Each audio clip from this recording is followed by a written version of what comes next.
Dulu masa saya tak faham Quran, saya selalu tak nak kena uji. Saya rasa ujian ni macam tak best lah. Saya rasa macam takkanlah manusia ni asyik nak kena uji. Lepas kena uji lagi.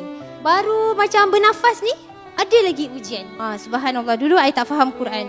Lepas tu bila saya dah faham Quran, bila Allah sebut dalam surah Al-Mulk ayat 2, Allazi khalaqal mauta wal hayata liyabluwakum ayyukum ahsanu amala wa huwal azizul ghafur. Allah menciptakan kematian dan kehidupan kerana Allah nak menguji kita. Outcome dari kamu diuji ni nak tengok apa? Kamu ni ahsanu amala atau tidak? Kamu akan tingkatkan tak amal kamu?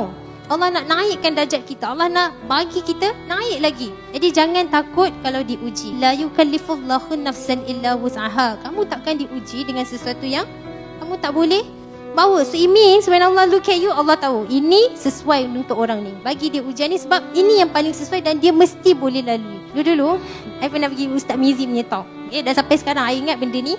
I remember this until today. And I selalu kongsikan benda ni. Ustaz cakap apa? Whatever Allah do is for you and never against you. Pada pertama kali I dengar Ustaz Mizi cakap tu, I selalu cakap kat diri I, Aisyah, apa-apa Allah buat semua untuk engkau. Tak pernah against you. Tak pernah. Tak mungkin dan takkan pernah. So whatever Allah letak mesti untuk kebaikan you. It has to be that way. That is Allah Ar-Rahman and Ar-Rahim. That has to be that way. If not, He wouldn't give it to you. Dia akan bagi dekat orang lain. Everything that Allah do is for me and never against me. Tak pernah. It was never against me.